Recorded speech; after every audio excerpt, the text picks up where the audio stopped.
여러분, 우리 사람들이 하나님을 벗어날 수 있을까요?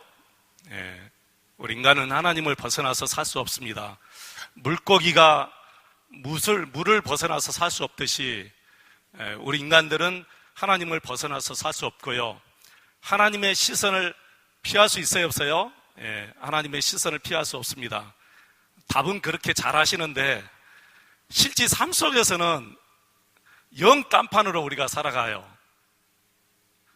하나님의 시선을 피할 줄을 알고 사는 사람들도 있어요.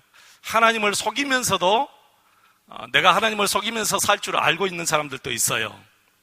여러분, 우리는 하나님을 속일 수 없고 하나님을 피할 수 없고 하나님을 벗어날 수 없는 줄로 믿습니다. 아담이 하나님께 범죄하고 난 이후에 창세기 3장에 나오죠. 하나님께 범죄하고 난 이후에 하나님이 두려워서 숨었어요. 어디 숨었는지 모르겠어요. 숲풀 속에 숨었는지 나무 뒤에 숨었는지 아니면 굴 속에 들어가서 숨었는지 아무튼 숨었어요. 자기 나름대로는 숨었어요. 두려워서.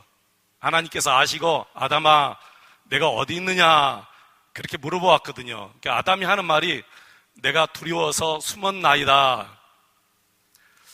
하나님 앞에 숨을 수 없는 것을 알면서도 사람들은 하나님 앞에 숨고 그렇게 살아갑니다.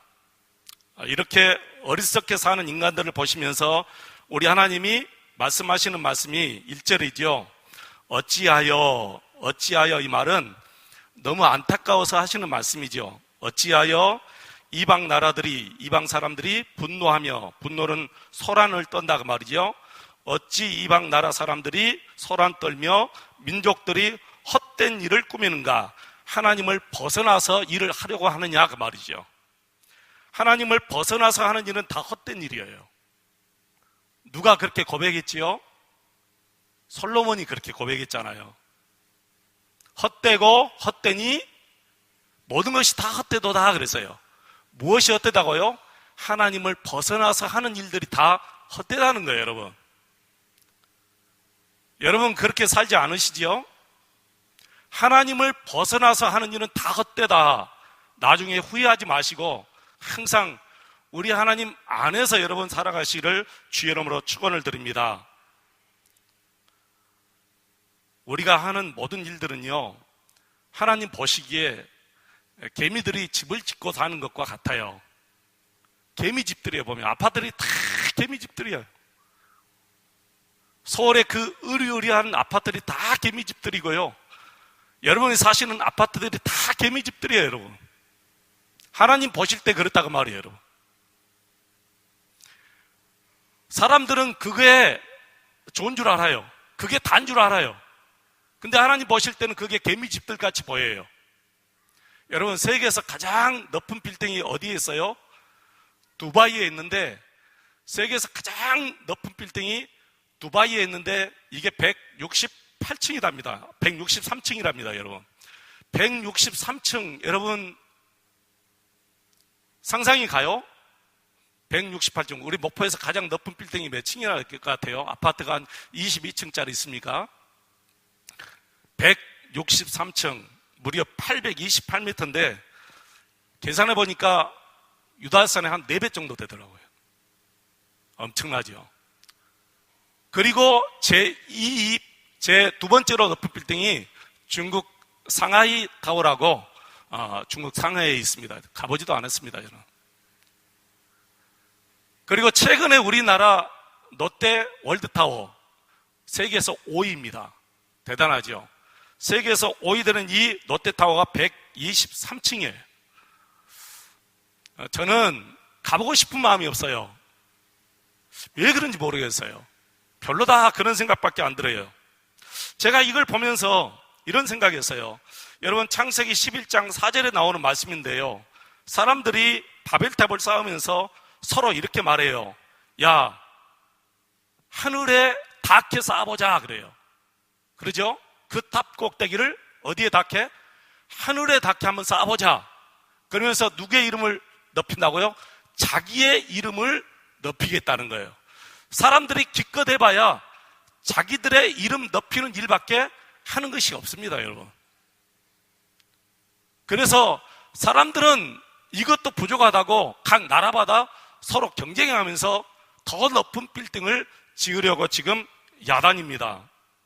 근데 우리 하나님께서는 이 모든 것을 보실 때 무엇으로 보신다고요? 개미집으로 보는 거예요. 개미집으로. 개미집은 여러분, 개미들이 아무리 단단하게 지어봤자 사람들이 새끼손가락으로 갖다 딱 건들면 다 허물어져 버리잖아요. 아무 필요 없는 것들이에요. 그래서 우리 하나님께서 보실 때 가소롭고 하나님께서 하늘에서 보시고 비웃으신다, 그렇게 얘기하는 거예요. 하나님이 웃어버리시는 거예요. 너무 가소로워서. 이걸 일찍 깨달은 분이 누구냐? 바로 다윗이죠, 여러분. 이번은 시편 139편에서 이렇게 고백해요. 우리 같이 한번 읽어보겠습니다. 시편 139편 7절로 12절 말씀까지 한번 같이 읽어보겠습니다. 내가 주의 영을 떠나 어디로 가며 주의 앞에서 어디로 피하리까? 내가 하늘에 올라갈지라도 거기 계시며 수월에 내 자리를 펼지라도 거기 계시니이다. 내가 새벽 날개를 치며 바다 끝에 가서 거주할지라도 거기서도 주의 손이 나를 인도하시며 주의 오른손이 나를 붙드시리다. 내가 혹시 말하기를 흑암이 나를 덮고 나를 두른 빛은 밤이 되리라 할지라도 주에게는 흑암이 숨기지 못하며 밤이 낮과 같이 비추나니 주에게는 흑암과 빛이 같음이니이다. 사람들이 죄를 언제 짓죠? 밤에 지어요. 캄캄할 때. 그러면 하나님의 눈을 피할 줄 알고 생각해요. 사람의 눈은 피할 수 있어도 오늘 12절에 그랬죠. 주에게는 낮과 밤이 똑같다는 거예요. 하나님 앞에 여러분, 밤이 어디가 있어요? 하나님 앞에 숨길 것이 어디가 있어요, 여러분? 그래서 여러분, 주위 사람들과 속닥속닥 거리면서 말하지 마세요. 대부분 속닥속닥 거리는 것은 다른 사람은 들어서는 안 된다, 그런 말이거든요. 그 사람은 못 들어도 누가 들어요? 우리 하나님이 다 들으신다는 거예요. 여러분, 우리 하나님 의식하며 삽시다. 하나님이 계시잖아요. 하나님이 다 보시고 하나님이 다 들으시고 우리 마음의 생각까지 다 아시잖아요. 인간들 그 어느 한 사람도 하나님의 눈을 피할 수 없고 하나님 앞에 숨어서 살 사람이 없습니다. 그러므로 지혜로운 사람은 매 순간순간 하나님을 의지하고 하나님의 도우심을 구하며 사는 사람이 진짜 지혜로운 사람인 거예요. 여러분, 시편 127편 1절로 2절 말씀 또 한번 같이 읽어보겠습니다. 시편 127편 1절로 2절입니다. 여호와 우리 하나님께서 집을 세우지 아니하시면 세우는 자의 수고가 헛되며 여호와께서 성을 지켜주지 아니하시면 파수꾼에 끼어 있음이 헛되며 우리가 아침부터 저녁 늦게까지 수고의 떡을 먹음이 헛되도다, 그렇게 말씀하셨어요. 여러분, 하나님께서 우리의 집을 지켜주셔야 우리의 가정이 행복한 거예요. 하나님께서 우리 나라를 지켜주셔야 저 군인들의 파수꾼이 헛되지 않는다는 거예요. 우리가 아침 일찍부터 시작해서 전 늦게까지 열심히 일해도, 열심히 돈을 벌어도 하나님께서 채워주셔야 채우는 거지, 하나님께서 벌어버리시면 다 날아가 버리는 거예요. 그럼에도 불구하고 사람들은 끊임없이 하나님을 벗어나려고 합니다. 하나님을 떠나려고 합니다. 심지어는 하나님을 대적하고 교회를 대적하는 사람들까지 있습니다. 사람들은 생각하기에 하나님을 떠나야 자유롭다, 그렇게 생각하는 것 같아요. 내가 하나님을 벗어나야 내 자유의지대로 살 수 있다, 그렇게 생각하는 것 같습니다. 그런데 우리 하나님은 그런 사람들을 보면서 조용히 웃으시는 거예요. 왜 그런 헛된 생각을 하느냐, 그 말이죠. 저는 이 말씀이 너무 실감이 나요. 제가 하나님을 모를 때는 그 생각이 맞겠구나, 그런 생각을 했어요. 모를 때는 얼마든지 그럴 수가 있잖아요. 그러나 하나님을 인격적으로 만나고 난 이후에는 하나님 안에 사는 것이 행복이라는 것을 느껴요. 하나님과 함께 사는 것이 진짜 행복이다 하는 사실을 알아요. 그래서 더더욱 하나님을 믿어지고 그리고 하나님을 의지하게 돼요. 하나님, 오늘도 하나님의 도우심이 절대적으로 필요합니다. 하나님께서 세밀하게 역사해 주세요. 하나님 간섭해 주세요. 하나님 나를 다스려 주세요. 그렇게 우리가 고백하고 살 수가 있어요, 여러분. 근데 끝까지 고집 부리고 마지막까지 하나님을 대적하는 자에게 하나님께서 6절, 7절, 8절, 9절 말씀 보시면 내가 한 왕을 세우겠다.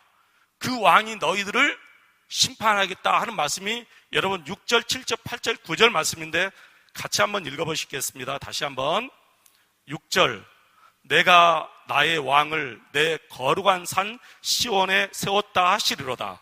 내가 여호와의 명령을 전하노라. 여호와께서 내게 이르시되 너는 내 아들이라. 오늘 내가 너를 낳았도다. 내게 구하라. 내가 이방 나라를 내 유업으로 주리니 내 소유가 땅끝까지 이르리로다. 내가 철장으로 그들을 깨트리며 질그릇같이 부수리라 하시도다. 여기서 우리 하나님께서 한 왕을 보내주시겠다, 시온에 세웠다 이 말은 그 당시 현실적으로는 다윗을 얘기하지만 다윗 왕은 예수 그리스도를 예표하는 왕이에요. 그래서 오늘 말씀은 예수 그리스도께서 이 세상에 오셔서 이 세상 모든 나라를 다스리고 결국에는 하나님을 대적하는 자에게 9절 말씀 철장으로 그들을 깨트리고 질그릇같이 부수리라. 심판하겠다고 말이죠. 여러분 9절 말씀이 무섭지 않습니까? 9절 말씀이 보니까 너무 무서운 하나님의 심판이에요. 철장으로 깨트리고 질그릇같이. 여러분 질그릇 아시지요? 질그릇 망치로 한번 팍 부수면 아주 산산조각이 나버려요. 하나님께서 그렇게 무섭게 하나님을 대적하는 자들을 심판하시겠다는 거예요. 그러면서 반전이 일어나요. 여러분 10절 한번 보십시오. 10절 말씀 보면 그런즉 이 말은 생각해 보아라 그 말이에요. 그러면서 네 가지를 우리에게 설명해 줘요. 생각해 보아라. 그런즉 너희들 어떻게 살 것인가 생각해 보아라. 여러분 10절에 두 가지가 있죠. 너희는 지혜를 얻으며 그 다음에 너희는 교훈을 받을지어다. 그리고 11절 말씀에 여호와를 경외함으로 섬기고 떨며 즐거워할지어다. 마지막 12절에 그 아들에게 입맞추라. 이렇게 네 가지가 우리에게 제시해요. 지혜를 얻으라 이 말은 지혜롭게 살라는 거예요, 여러분. 지혜롭게 살아라. 어떤 길이 지혜로운 길인지, 어떤 길이 너가 망하는 길인지 보고 살라는 거예요. 아무렇게나 살지 말라는 거예요. 아무 생각 없이 무조건 살지 말라는 거예요, 여러분. 하나님 앞에 나오는 사람들은 아무나 나와도 좋아요, 여러분. 우리 하나님이 그랬어요. 아무나 나오라, 아무나 나오라. 누구든지 다 나와야 돼요, 하나님 앞에. 그러나 하나님 앞에 살아갈 때는 아무렇게나 살아서는 안 된다는 거예요. 지혜롭게 살아라. 여러분, 어떤 것이 지혜로운 삶일까요? 지혜로운 삶은 하나님과 함께 사는 것이 진짜 지혜로운 삶이에요. 예수 안에서 사는 것이 지혜로운 삶이에요. 하나님께 지혜를 구하면서 사는 것이 정말 지혜로운 삶이에요. 하나님, 나에게 지혜를 주세요. 하나님, 내 자녀들에게 지혜를 주세요. 지혜롭게 살게 해주세요. 여러분, 지혜로운 삶을 살아가시기를 주의 이름으로 축원을 드립니다. 한 치 앞도 내다볼 수 없는 사람들이 지혜로운 삶을 살아야지요. 5분 후에 어떤 일이 일어날지 모르잖아요. 여러분 10분 후에 우리가 어떤 일이 일어납니까? 모릅니다. 12일 날 트럼프 대통령과 그 김정은 위원장이 어떤 회담, 어떤 결과가 나올지 여러분 아세요? 하나님만 아시잖아요. 우리는 기대만 할 뿐이죠. 좋은 결과가 나왔으면 좋겠다 하고 기대할 뿐이에요. 13일 날 우리 성혜리 권사님이 떨어질지 당선될지 그거 아무도 모르는 거예요. 단지 기대만 할 뿐이에요. 당선됐으면 좋겠다. 권사님 떨어지면 나는 얼굴 못 볼 것 같아. 여러분, 성론님들이 잘못되면요, 담임 목사가 뭐 잘못해서 잘못된다, 그런 생각을 가져요. 그러니까 우리 권사님 잘 때 기도해 주셔야 돼요. 사랑하는 성도 여러분, 지혜로운 삶을 살아가시기를 축원합니다. 매 순간순간 하나님께 지혜를 구하시기를 축원합니다. 두 번째 뭐라 했어요? 교훈을 받고 살라 그러네요. 교훈을 받고 살아라. 어디에서 우리가 교훈을 받지요? 하나님의 말씀을 통해서 교훈을 받아야 돼요. 하나님의 말씀을 통해서 교훈을 받아야 돼요. 성경은 그래서 거울이라 그랬죠. 성경 거울이에요. 성경을 보면서 계속해서 우리의 잘못된 행실을 고쳐나가는 거예요. 아침에 거울 보지 않고 나오신 분 계세요? 한 분도 안 계시지요. 다 거울을 보면서 머리를 쓰다듬고, 거울을 보면서 넥타이가 잘 맺었나 보고, 거울을 보면서 옷에 무슨 묻어있는가 묻어있지 않는가 보고, 얼굴에 뭐가 있는지 없는지 다 보는 거예요. 거울은 그렇게 잘 보면서 왜 내 인생의 거울 성경은 못 보십니까, 여러분? 성경이 거울이에요. 성경을 보면서 교훈을 보더라. 그러면서 예수님이 누가복음 17장 32절에 보니까 너희들은 노새철을 생각하라 그랬어요. 노새철을 생각하면서 교훈을 받으라. 예수님이 하신 말씀이에요. 여러분, 노새철 아세요? 제철은 알되 노새철은 모르는 분들이 계실 것 같아요. 이 노새철은 소돔과 고모라를 하나님께서 멸망시킬 때에 하나님께서 그랬거든요. 소돔과 고모라 나올 때 뒤를 돌아보지 말라는 거예요. 앞만 보고 달려가라는 거예요. 이 말씀은 더 이상 미련 두지 말라. 소돔과 고모라는 내가 망하겠다고 작정한 그 성이라는 거예요. 여러분, 세상 나라는 하나님 앞에 결국에는 심판받을 나라예요. 거기에 미련 두지 말고 앞만 보고 나가라. 하나님께만 보고 나가라. 저 천국만 보고 나가라, 그런 뜻이거든요. 근데 자꾸만 하나님 나라 안 보고 세상 나라만 보고, 주님 안 보고 세상 사람들만 보고, 그래서는 안 돼요, 여러분. 노새철을 생각하라. 노새철은 하나님의 말씀에 불순종하여 소돔과 고모라에서 뛰쳐나올 때 앞만 보고 나가다가 또 뒤를 돌아본 거예요. 그래서 그 자리에서 뭐가 됐어요? 소금 기둥이 된 거예요. 그래서 예수님이 말씀하신 거예요. 노새철을 생각하면서 너희들이 교훈을 받아야 되지 않겠느냐가 말이에요. 여러분, 세상 것에서 마음을 돌이키시기를 축원합니다. 뒤를 돌아보지 마시기 바랍니다. 그래서 우리 예수님이 쟁기를 잡고 뒤를 돌아본 사람은 하나님의 나라에 합당하지 않다고 말씀하셨어요. 세 번째, 여호와를 경외하라. 그리고 여호와로 즐거워하라 그랬어요. 여러분, 경외란 말은 두렵고 떨림으로 우리 하나님을 섬기는 것을 경외라 그럽니다. 두렵고 떨리는 마음으로. 여러분, 뭐가 두려워요?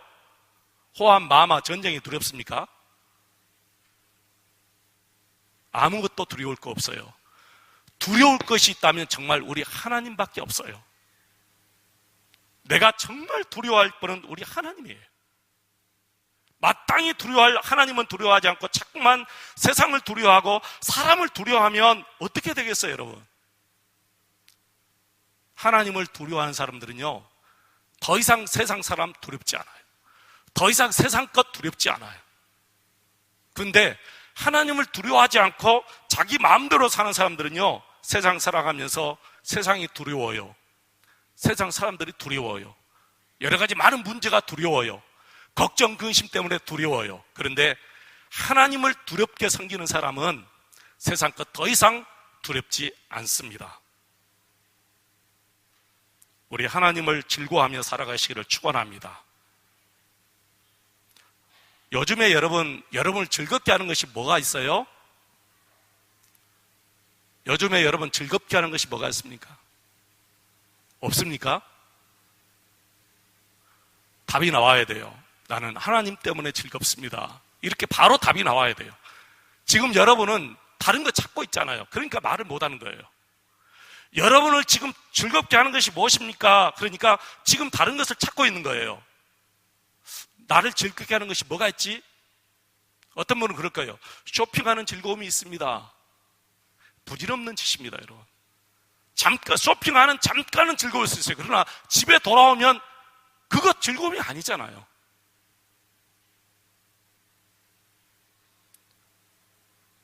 우리가 하나님 때문에 즐거워하는 저와 여러분 되시기를 축원합니다.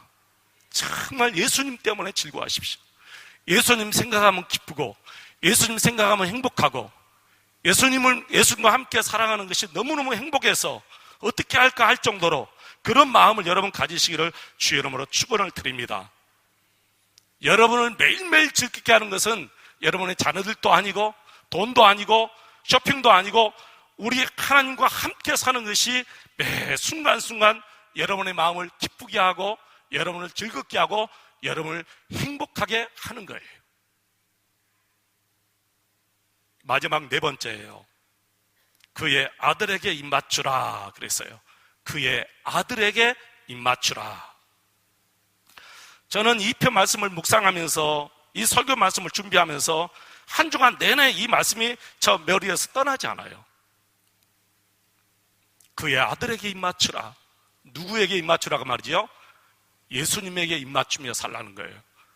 그래서 성경을 찾아보았더니 정말 예수님께 입맞춘 사람이 있어요. 여러분 한번 찾아보겠습니다. 누가복음 7장.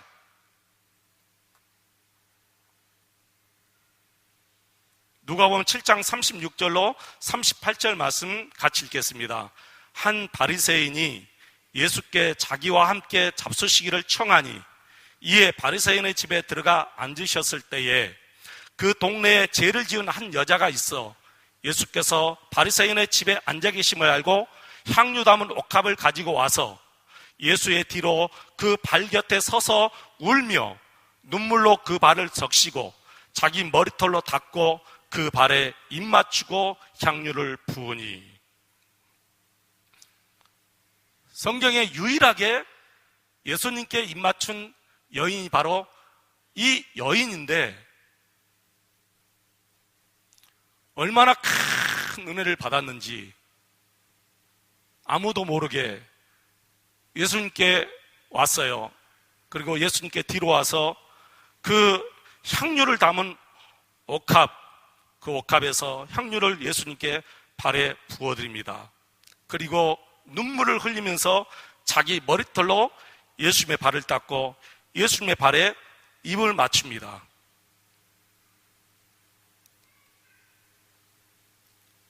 여러분, 예배는 예수님께 입 맞추는 시간이에요. 입 맞추는 것은 내가 당신께 복종하겠습니다, 그런 뜻이에요. 내가 당신께 순종하겠습니다, 그런 뜻이고요. 정말 중요한 말씀이 하나 있어요. 당신만 이제 사랑하며 살겠습니다, 그런 뜻이에요. 여러분, 옛날에는 신하들이 왕께 복종하는 의미로 왕의 발에 입을 맞춥니다. 무릎을 꿇고, 이렇게 무릎을 꿇고 왕의 발에 입을 맞춰요. 이것은 내가 이제는 당신의 신하입니다. 이제는 내가 당신의 종입니다. 당신의 말에 복종하겠습니다, 그런 뜻이거든요. 이 여인이 어떤 마음에서 어떤 은혜를 받았는지 우리 예수님께 왔습니다. 그리고 향유를 예수님께 부어드리고 눈물을 흘리면서 자기 머리털로 예수님의 발을 닦고 그리고 그 예수님의 발에 입을 맞춥니다. 사랑하는 성도 여러분, 우리는 매일매일 예수님과 입 맞추고 살아야 됩니다. 그 아들에게 입 맞추라. 입과 입을 맞출 수도 있지만 여기서 입 맞추라 이 말은 예수님의 말씀에 순종하고 살라. 예수님의 말씀에 복종하고 살라. 예수님, 이제는 정말 예수님의 말씀에 순종하겠습니다. 예수님께 복종하겠습니다. 내가 예수님께서 떠나지 않겠습니다. 내가 예수님께 벗어나지 않겠습니다. 이런 다짐의 기도를 계속하고 살아야 돼요. 저는 목사가 되고도 예배 순서, 기도자, 성가대, 설교에만 관심이 있었지 솔직히 하나님을 의식하지 못할 때가 많이 있었어요. 하나님 사랑합니다. 예수님 정말 사랑합니다. 마음에서 우러나는 고백도 못 해보았어요. 여러분, 이런 예배는 세상을 이길 수가 없습니다. 이런 믿음 가지고 어떻게 우리가 이 세상을 이길 수가 있으며 세상의 모든 유혹을 우리가 이길 수가 있겠습니까, 여러분? 예배는 예수님께 입맞추는 시간입니다. 매일매일 예배뿐만 아니라 여러분의 삶 속에서 매일매일 예수님께 입맞추며 살아가시는 저와 여러분 되시기를 축원합니다. 제가 이번 주에 이런 문자를 받았어요. 언제 예수님을 만나도 예수님 저 왔어요 하고 와락 예수님을 껴안을 수 있는 그런 생활을 하겠습니다 라는 문자입니다. 저도 그 문자를 보고 눈물을 흘렸습니다. 감동이 돼요. 언제 예수님을 만나도 예수님 저 왔어요 하고 너무 기뻐서 와락 예수님을 껴안을 수 있는 그런 삶을 저와 여러분이 살아야 될 줄로 믿습니다. 당황스러운 관계를 맺고 살아서는 안 돼요.